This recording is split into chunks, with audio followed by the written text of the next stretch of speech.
Hello everyone, good morning. और आप लोग के बीच में क्लास 10th के होलोजोइक न्यूट्रिशन के पोर्शन को लेकर के मौजूद हूँ मैं।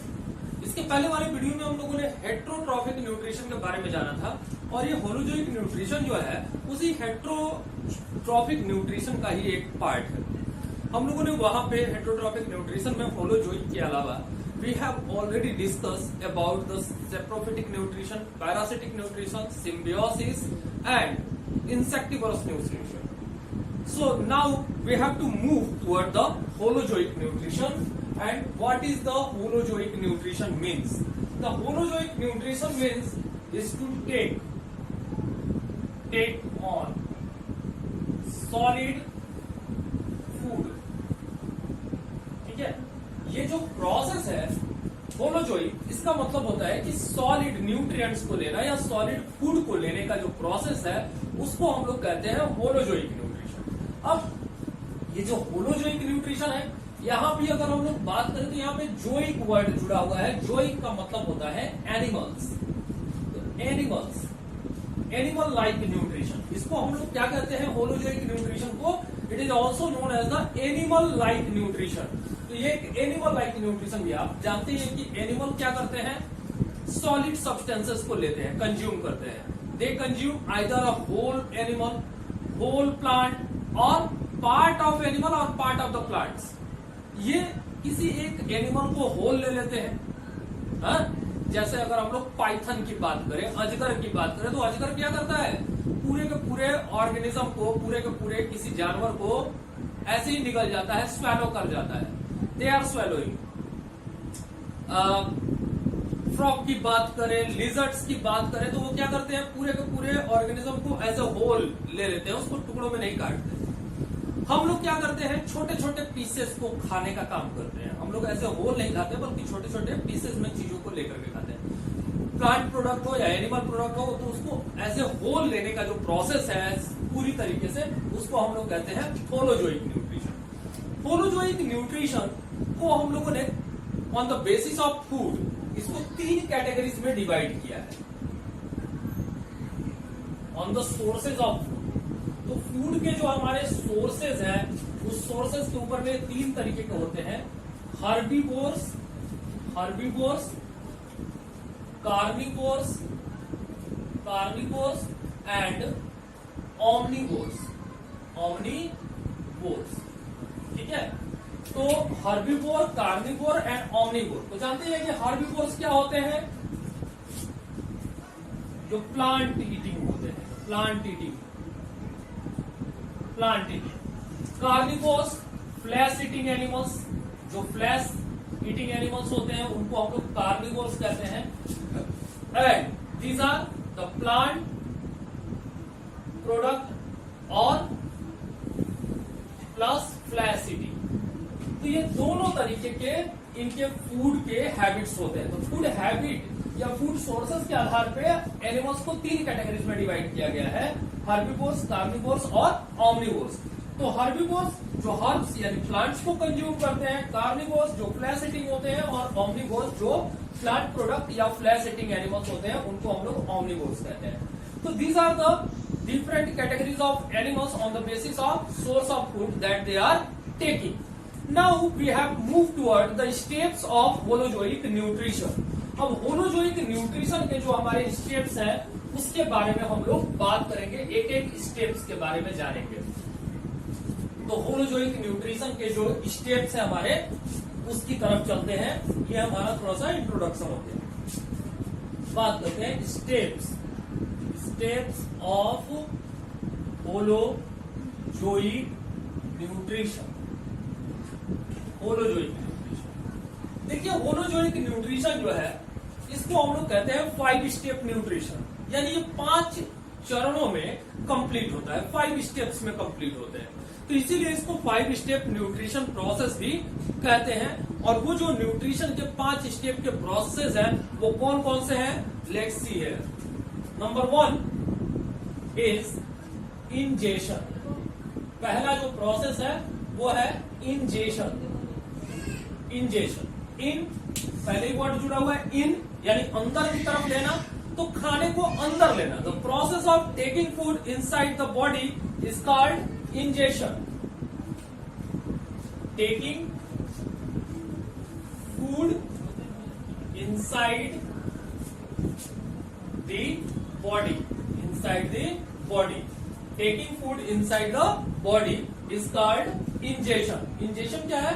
वो प्रोसेस है जिसमें हम फूड मटेरियल को क्या करते हैं, अपने शरीर के अंदर लेते हैं। उस प्रोसेस को हम लोग कहते हैं इंजेशन।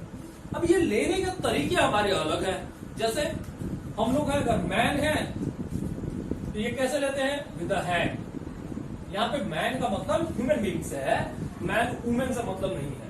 तो मैन यानी ह्यूमन बीइंग कैसे लेते हैं? With hand. हम लोग कैसे खाना खाते हैं भाई? अपने हाथों के सहारे।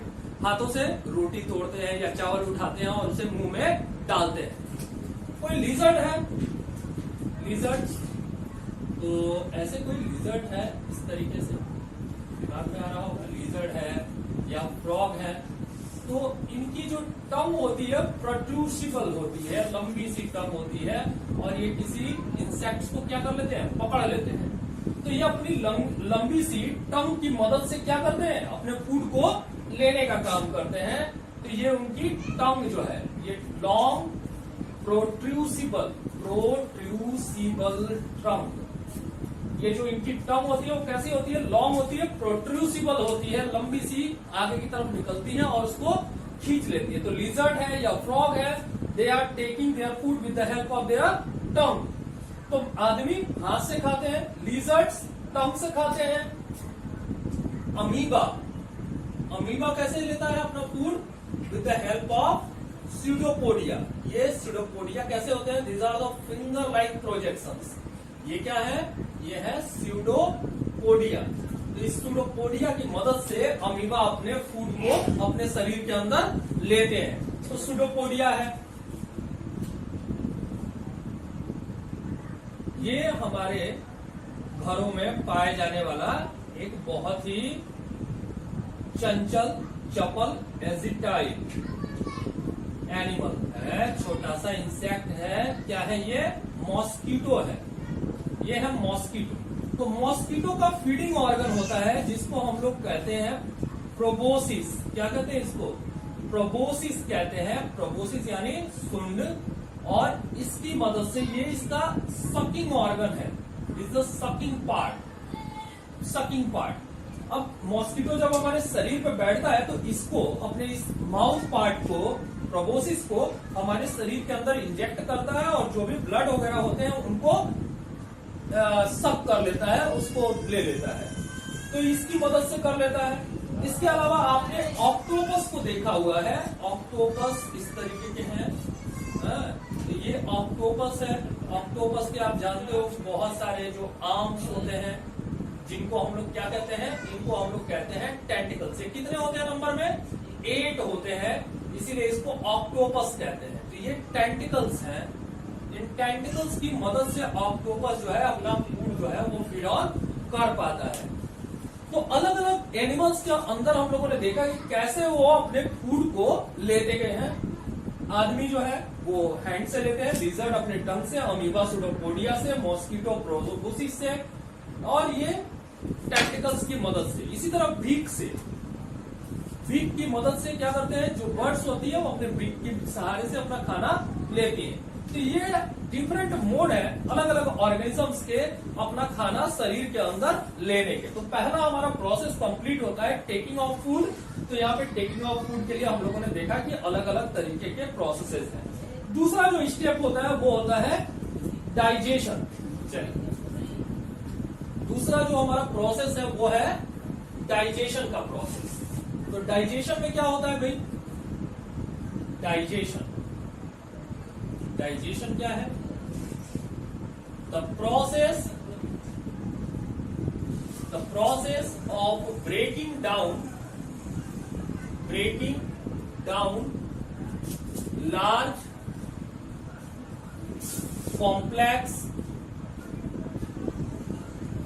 solid insoluble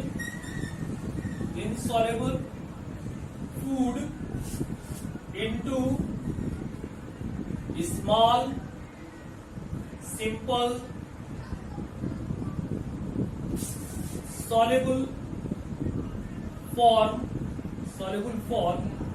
by the action of enzymes is called digestion. Digestion is a catabolic process. Digestion is a catabolic process. Digestion क्या है? एक कैटाबोलिक प्रोसेस है. कैटाबोलिज्म क्या होता है? मैंने आपको बताया था एक बार, एनाबोलिज्म और कैटाबोलिज्म. तो कैटाबोलिज्म क्या है? It is the process of splitting the large molecule into the simpler form. तो डाइजेशन के प्रोसेस में क्या हुआ, जब खाना हमने अंदर लिया तो वो एक सॉलिड सब्सटेंस के रूप में था, और जब वो हमारे स्टमक के अंदर पहुंचता है तो अलग अलग तरीके के एंजाइम्स उसके ऊपर में वर्क करते हैं and broken down the food into the simpler form. अब इतना सिंपलर फॉर्म में हो जाए ताकि डाइजेशन कंप्लीट हो उसका.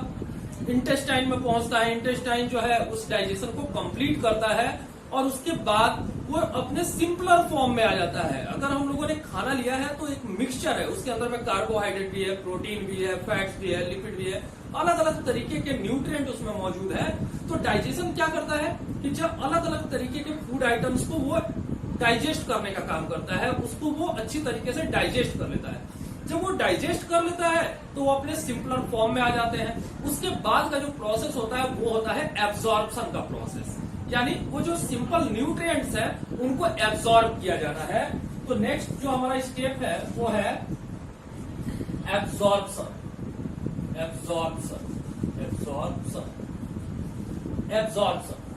तो एब्जॉर्प्शन में क्या हो रहा है? एब्जॉर्प्शन का मतलब होता है सोखना. तो ये जो प्रोसेस है ये कैसे कंप्लीट होगा भाई? ये होगा absorption takes place through the wall of intestine. जो इंटेस्टाइन होता है, लार्ज या स्मॉल इंटेस्टाइन जो हमारे होते हैं, उसके जो वॉल होते हैं, उसके वॉल में छोटे छोटे फिंगर लाइक प्रोजेक्शंस पाए जाते हैं जिनको कहते हैं विलाई. आगे वाले जो हम लोग एलिमेंट्री कैनाल और उसके स्ट्रक्चर पढ़ेंगे तो उसमें हम लोग जानेंगे विलाई के बारे में. तो उन विलाईज में बहुत सारी ब्लड कैपिलरीज होती हैं और ये ब्लड कैपिलरीज जो होते हैं सारे के सारे न्यूट्रिएंट को एब्जॉर्ब कर लेती हैं. तो जो भी न्यूट्रिएंट डाइजेशन के प्रोसेस में अलग हो गए थे, सॉल्युबल फॉर्म में आए थे, उनको अलग करने का जो तरीका है, उनको एब्जॉर्ब करने का तरीका है और ब्लड में मिक्स करने का तरीका है, उसको हम लोग कहते हैं एब्जॉर्प्शन. तो this is takes place through the wall of the intestine where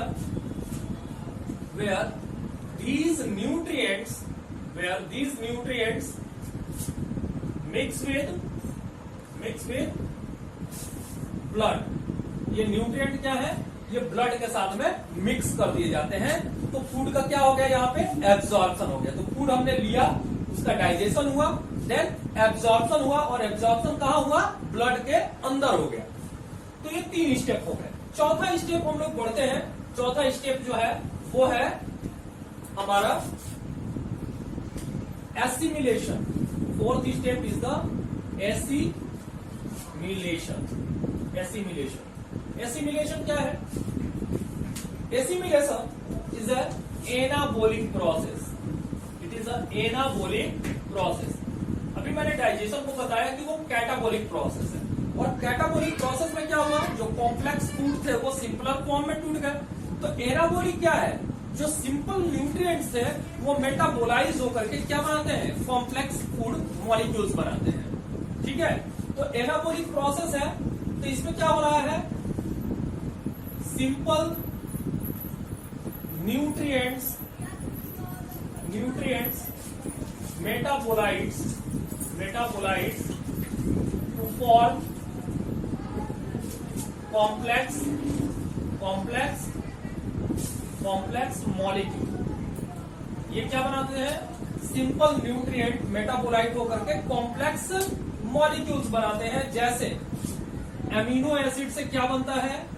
amino acid से बनता है प्रोटीन. ठीक है. Fatty acids fatty acids, glycerol, क्या बनते हैं, फैट्स बनते हैं, ग्लूकोज, सिंपल शुगर है, इन सबसे मिलकर के क्या बनते हैं हमारे शरीर के अंदर में, किस रूप में रहते हैं, कार्बोहाइड्रेट के रूप में मौजूद होते हैं। ठीक है, तो इस तरीके से सिंपल जो न्यूट्रिएंट्स हैं वो कॉम्प्लेक्स न्यूट्रिएंट्स को बनाने में मदद करते हैं, कॉम्प्लेक्स मॉलिक्यूल्स बनाते हैं। तो इस प्रोसेस को कहते हैं एसिमिलेशन। ये कहाँ होता है, हमारे सेल के अंदर में होता है।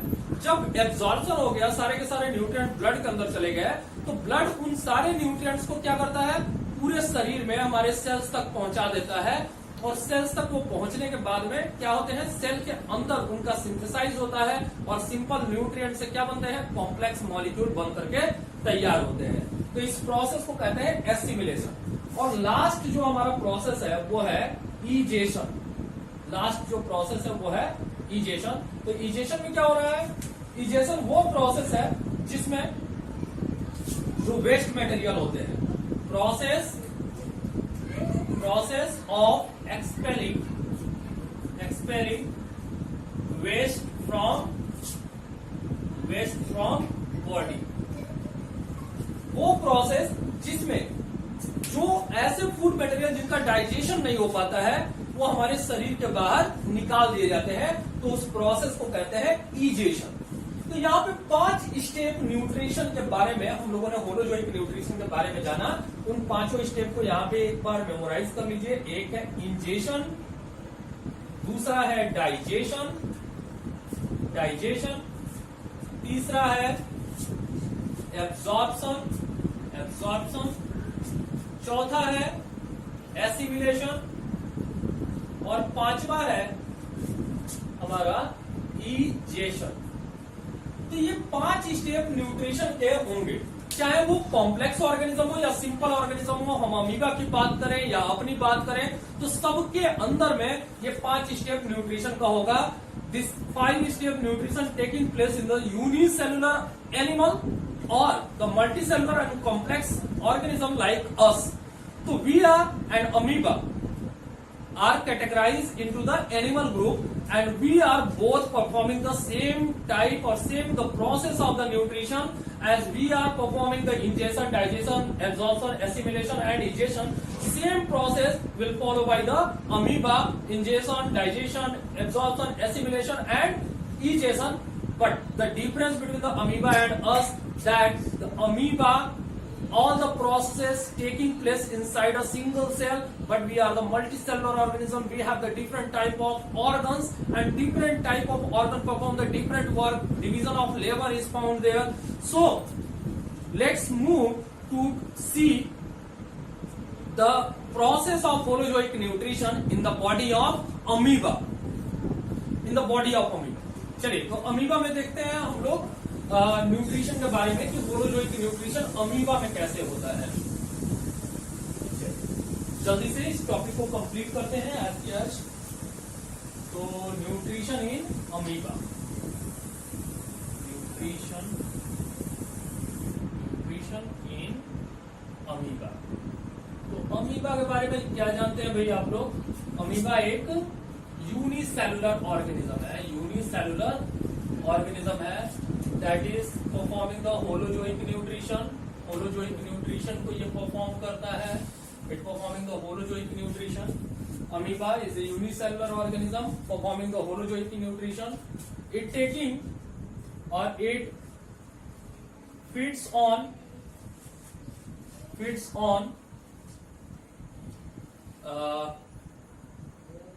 microscopic algae, diatoms, then bacteria, even it feeds paramecium also, paramecium also. ठीक है, तो ये न्यूट्रिशन करता है, और इसका जो न्यूट्रिशन का प्रोसेस है, जो मैकेनिज्म है, वो पूरा का पूरा होलोजोइक न्यूट्रिशन पे ही आधारित है। तो सबसे पहले अमीबा में हम लोग देखते हैं इंजेशन कैसे होता है। Ingestion in amoeba, ingestion injection का प्रोसेस, यानी कैसे ये फूड को अपने शरीर के अंदर लेते हैं। तो सबसे पहले अगर हम लोग देखें तो ये एक अमीबा का डायग्राम है, ये रेगुलर शेप होता है। तो अमीबा जस्ट मूव टुवर्ड अ फूड पार्टिकल, ये फूड पार्टिकल है कोई भी, तो इस फूड पार्टिकल के पास अमीबा पहुंचता है and surround the food with the help of their pseudopodia like this, they surround A food and forming a food cup. यहाँ पे एक आप देख रहे हो कि एक कप की तरह स्ट्रक्चर बन गया है जिसको हम लोग कहते हैं फूड कप। तो ये अपने सूडोपोडिया की मदद से, with the help of pseudopodia it surround the food.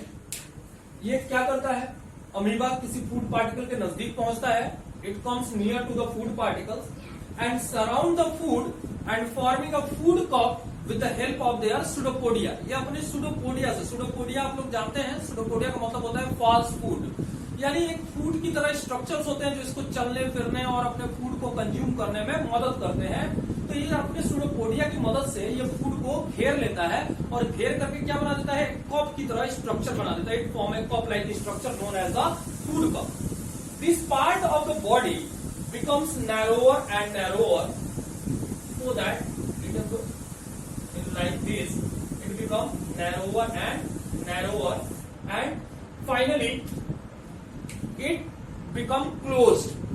ये जो पोर्शन है जो सूडोपोडिया ने कप की तरह स्ट्रक्चर बनाया, इसको ये धीरे धीरे बंद करने लगता है, ये और पतला होने लगता है और लास्टली क्या होता है, ये बंद हो जाता है। और जैसे ही बंद होगा उसके बाद क्या होगा, ये जो भी फूड पार्टिकल है वो कहाँ पहुंच जाएगा, वो प्लाज्मा मेम्ब्रेन रप्चर्ड होगी और प्लाज्मा मेम्ब्रेन रप्चर्ड होने के साथ ही ये फूड जो है with one drop of water, एक बूंद पानी के साथ में ये फूड जो है अंदर चला जाएगा with A drop of water. ठीक है, तो एक बूंद पानी के साथ में ये खाना जो है कहाँ चला गया, शरीर के अंदर चला गया। तो शरीर के अंदर जब ये खाना पहुंच गया तो यहाँ पे इस फूड का जो मूवमेंट है वो कंप्लीट हुआ। इस तरीके का फूड लेने के प्रोसेस को हम लोग कहते हैं सर्कमवैलेशन। क्या कहते हैं इसको, सर्कमवैलेशन। इसको हम लोग क्या कहते हैं, सर्कमवैलेशन कहते हैं। ठीक है, ये नाम याद रखिएगा, सर्कमवैलेशन वो प्रोसेस है जिसमें अमीबा ने क्या किया, फूड को ले लिया। दूसरा जो प्रोसेस है हमारा वो है डाइजेशन। दूसरा प्रोसेस है डाइजेशन। ठीक है, यहाँ पे डाइजेशन, यहाँ पे थोड़ा सा अगर लिखने का मन करे तो आप लोग लिख सकते हैं कि amoeba comes close to the food, surround the food with the help of pseudopodia. तो यहाँ पे लिख सकते हैं amoeba comes to the food, फिर क्या करेंगे, surrounds the food with pseudopodia that become opening part become narrower and finally closed, and with a drop of water it take the food inside the body। ये food को अपने शरीर के अंदर ले लेता है एंड फॉर्म फूड वैक्यूल। क्या बना देता है, फूड वैक्यूल बना देता है। क्या बना देता है, फूड वैक्यूल बना देता है। अब डाइजेशन का प्रोसेस स्टार्ट होगा। तो डाइजेशन के प्रोसेस में हम लोग जानते हैं कि डाइजेशन क्या है, अभी हम लोगों ने पढ़ा कि the process of converting the large and complex food into the simpler form. तो डाइजेशन के प्रोसेस में लार्ज और कॉम्प्लेक्स जो फूड है उसको हम लोग सिंपलर फॉर्म में कन्वर्ट करते हैं। तो कन्वर्ट जब करेंगे तो क्या होगा, कन्वर्जन के प्रोसेस में यहाँ पे एंजाइम्स की जरूरत होती है। तो क्या होता है कि दीज फूड वैक्यूल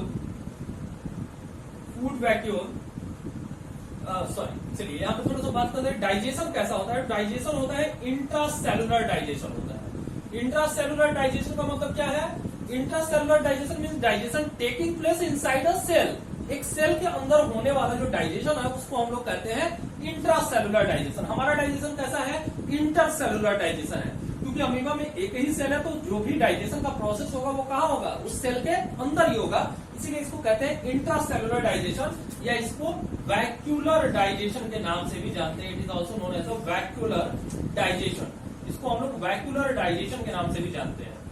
ठीक है, अब यहाँ पे देखते हैं कि जो ये फूड वैक्यूल था, जो फूड वैक्यूल है, food vacuole fuses with lysosome. नाम सुना है कभी लाइसोसोम का? Lysosome is also known as the gland, suicidal gland. आत्महत्या की ग्रंथि कहते हैं लाइसोसोम को। और लाइसोसोम के अंदर में बहुत सारे कैटालिटिक एंजाइम्स या डाइजेस्टिव एंजाइम्स पाए जाते हैं। ये डाइजेस्टिव एंजाइम जो लाइसोसोम के अंदर है, वो इस फूड वैक्यूल के अंदर मौजूद एंजाइम्स के साथ में फ्यूज हो जाते हैं। ये दोनों आपस में फ्यूज हो जाते हैं, और उस प्रोसेस में क्या होता है? This both converting the complex food, it work on the complex food and change it into the simpler form. इसको किसमें कन्वर्ट कर देते हैं? They convert into the simpler form. तो जो भी फूड है, कॉम्प्लेक्स फूड, वो फूड वैक्यूल और लाइसोसोम के मिल जाने की वजह से वो कॉम्प्लेक्स फूड किसमें कन्वर्ट हो गया? सिंपलर फॉर्म में कन्वर्ट हो गया, यानी उसका डाइजेशन हो गया। अब तीसरा स्टेप है हमारा एब्जॉर्प्शन का। एब्जॉर्प्शन, तो एब्जॉर्प्शन और एसिमिलेशन कैसे होता है? एब्जॉर्प्शन एंड एसिमिलेशन यहां पे हम लोग बात कर लेते हैं। Absorption and assimilation, absorption and assimilation, ये जो प्रोसेस है, एब्जॉर्प्शन और एसिमिलेशन कैसे होता है? अब यहाँ पे जो फूड डाइजेस्ट हो गया, एक और डायग्राम ले लेते हैं हम लोग। तो यहाँ पे जो फूड है, ये पूरी तरीके से लाइसोसोम के साथ में मिलकर के डाइजेस्ट हो गया। Now this food, the digested food is, ये जो डाइजेस्टेड फूड है, इसका क्या होता है? ये सर्कुलेट करता है। यहाँ पे जो साइटोप्लाज्म है, ये पूरे बॉडी में स्ट्रीमिंग मूवमेंट करती रहती है, और इस स्ट्रीमिंग मूवमेंट को हम लोग क्या कहते हैं? इसको कहते हैं साइक्लोसिस। इस स्ट्रीमिंग मूवमेंट को कहते हैं साइक्लोसिस। अब ये फूड जो है, उस साइटोप्लाज्म के साथ, जो अमीबा के शरीर का साइटोप्लाज्म है, जो सेल का साइटोप्लाज्म है, वो साइटोप्लाज्म जो है, साइटोप्लाज्म जो है वो स्ट्रीमिंग मूवमेंट कर रहा है, और स्ट्रीमिंग मूवमेंट करने से जो फूड पार्टिकल है वो शरीर के अलग अलग हिस्सों में जाकर के डाइजेस्ट होते रहते हैं, एब्जॉर्ब होते रहते हैं, और उनके एब्जॉर्प्शन की मदद से जो भी एनर्जी होती है उस पार्टिकुलर प्लेस पे, जैसे एसिमिलेशन में हमने बात करी कि जो न्यूट्रिएंट्स है वो मेटाबोलाइज होकर के कॉम्प्लेक्स पार्ट बनाते हैं, तो अलग अलग हिस्सों में इसका डाइजेशन, एब्जॉर्प्शन होने लगेगा, और एब्जॉर्प्शन होने से उसी एक पार्टिकुलर प्लेस पे, प्लेस टू प्लेस, वहां पे उन न्यूट्रिएंट को एसिमिलेट किया जाएगा, कॉम्प्लेक्स मॉलिक्यूल बनेंगे। वो मॉलिक्यूल्स क्या करेंगे? अमीबा की ग्रोथ और डेवलपमेंट में मदद करेंगे। तो इस साइक्लोसिस मूवमेंट से लगातार जो फूड वैक्यूल है उसका साइज क्या होता जाएगा? छोटा होता जाएगा। ये साइज में कंप्रेस होते चले जाएंगे, और लास्टली इसका डाइजेशन जो है कंप्लीट हो जाएगा, तो इसका साइज एकदम छोटा हो जाएगा। तो इस तरीके से एब्जॉर्प्शन भी हो गया, और एब्जॉर्प्शन कैसे हुआ? साइक्लोसिस मूवमेंट की वजह से, साइटोप्लाज्म के रेगुलर मूवमेंट की वजह से, और प्लेस टू प्लेस, यानी एक पार्टिकुलर प्लेस पे इनका डाइजेशन जो है वो हो रहा है, एब्जॉर्प्शन हो रहा है, और उसी जगह पे उनका एसिमिलेशन भी हो रहा है। तो एब्जॉर्प्शन और assimilation at the same place taking place, and this assimilation help in the growth and development of amoeba. जो चौथा स्टेप है वो है हमारा ईजेशन। तो ईजेशन के प्रोसेस में क्या होगा भाई? अब ईजेशन के प्रोसेस में जो ये फूड थे, पार्टिकल्स थे, ये छोटे हो गए, and now they move at the end of the body. शरीर के किसी एक कोने की तरफ बढ़ जाते हैं, और वहां से साइटोप्लाज्म, ये जो प्लाज्मा मेम्ब्रेन है, ये रप्चर करती है, और ये फूड बाहर की तरफ फेंक दिया जाता है, और प्लाज्मा मेम्ब्रेन अपने आप को रीजनरेट कर लेती है। तो इस तरीके से ईजेशन का प्रोसेस हो गया, और ईजेशन के प्रोसेस में फूड जो है वो बाहर निकाल दिए गए। तो हम लोगों ने देखा कि कैसे इंजेक्शन हुआ अमीबा में, और उसका डाइजेशन कैसे हुआ, एसिमिलेट कैसे हुआ, और फिर शरीर के बाहर कैसे निकाल दिया गया। तो जो भी हम लोगों ने 5 स्टेप न्यूट्रिशन की बात करी थी, वो यहाँ पे 5 स्टेप न्यूट्रिशन में आपको मैंने बताया कि कैसे अमीबा के अंदर में मोनोजोइक न्यूट्रिशन कंप्लीट होता है। चलिए, तो आज का ये हमारा पोर्शन आज यहीं पे कंप्लीट होता है। अगले पोर्शन में हम लोग बात करेंगे एलिमेंट्री कैनाल की या न्यूट्रिशन इन ह्यूमन बीइंग्स के बारे में जानेंगे कि ये न्यूट्रिशन का जो प्रोसेस है वो ह्यूमन बीइंग्स में कैसे कंप्लीट होता है। तो ये ह्यूमन बीइंग्स के अंदर में होने वाले प्रोसेस के कंप्लीशन के प्रोसेस को हम लोग अगले अपने वीडियो में समझेंगे। Till then be safe, stay home, good bye.